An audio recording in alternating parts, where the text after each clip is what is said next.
Hello, it's Alex and welcome to Hey Little Thrifter. Today I'm going to be talking about Sweetheart, Sweetheart by Bernard Taylor. This is a horror novel that was originally published in 1977 and I wanted to make this video for two reasons. One is because I loved it and I gave it 5 stars, so I wanted to rave about it a bit, and two, because this is a really overlooked horror novel. It doesn't get nearly the attention it deserves. It's a bit of a hidden gem, I would say. It's not completely obscure by any means, but I don't hear anyone talking about this. Just to give you a bit of context, currently on Goodreads this only has 453 ratings. Whereas another horror novel of the 70s you may have heard of called The Exorcist has over 115,000. That's over 300 times the amount as Sweetheart, Sweetheart.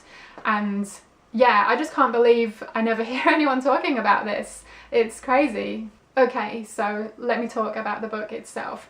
I am going to put it down though and replace it with a picture. This story is about David, and it's told in the first person from his perspective.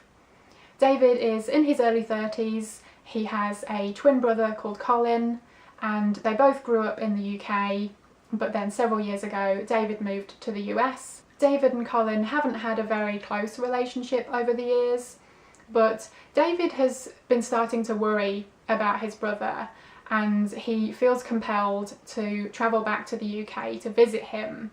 Colin had recently got married and he and his wife are living in a beautiful little cottage in the English countryside. So David travels back to the UK, and it's really hard to say much more about the story because that would spoil things and I definitely don't want to do that. So I'll be a bit vague with it. But yeah, what David is met with on his return is not what he expected.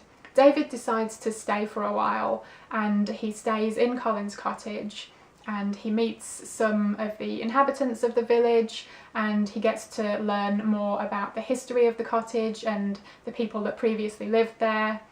And the more time he spends there, he is really drawn to the place. He finds it so welcoming and beautiful and he just really wants to stay there. But there are also some strange things that start to happen there.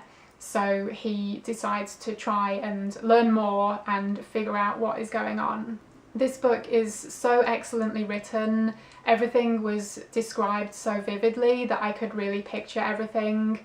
All of the characters were really well fleshed out and I was so invested in them.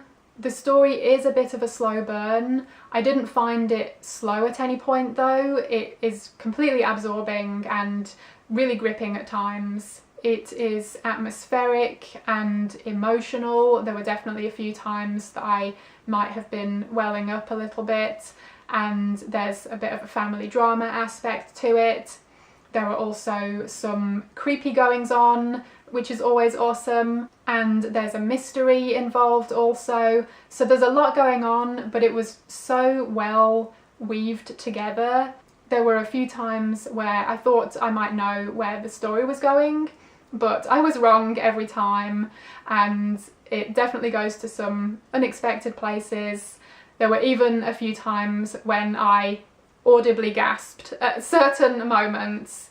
I thought the ending was chilling and haunting, and it's definitely one that's going to stay with me for a while. I thought Bernard Taylor's writing was so good.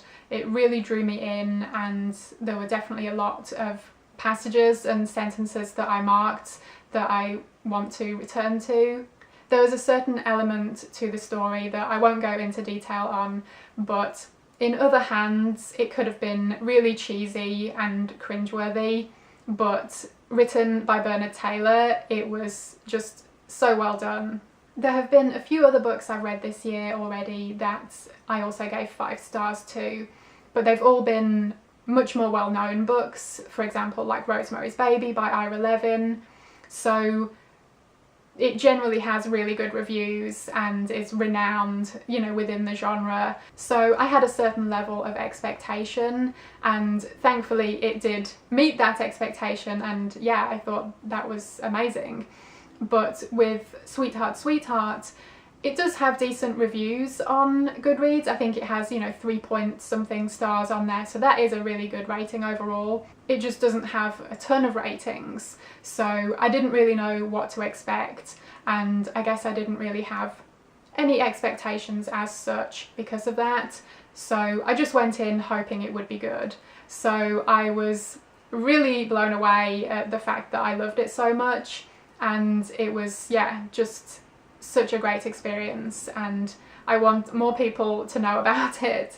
I picked up this copy secondhand. I bought it online earlier this year, and then it's been just sitting on my shelf for a few months, so I'm really glad that I finally picked it up. And you can definitely track down secondhand copies online, but if you don't like to do that, you can buy a recent reissue. There's a publisher called Valancourt Books who reissue a lot of out-of-print horror, which is really awesome. So yeah, you can always go to them and get a brand spanking new copy, and I think they have an ebook available as well and an audiobook. So yeah, you can either track down a secondhand copy or get a new one to suit your needs and tastes. And yeah, if me talking about it just gets one person to go out and get a copy and read it, then I will be so happy. I definitely want to read more of Bernard Taylor's work. I know a couple of his other novels were reissued by Valancourt Books as well, so I'll leave a link to them below if you want to check it out. This video is not sponsored by anyone in any way, I just want to give you the information. So the bottom line is I absolutely loved Sweetheart Sweetheart. I gave it 5 stars, and I just really want more people to pick it up, read it and talk about it, because it really does deserve so much more attention. Let me know if you have read it before, and let me know what you thought, or if you've read any of his other novels. I'd love to hear about it. Thank you ever so much for watching. I hope you enjoyed it, and hopefully I will see you again in my next video. Bye!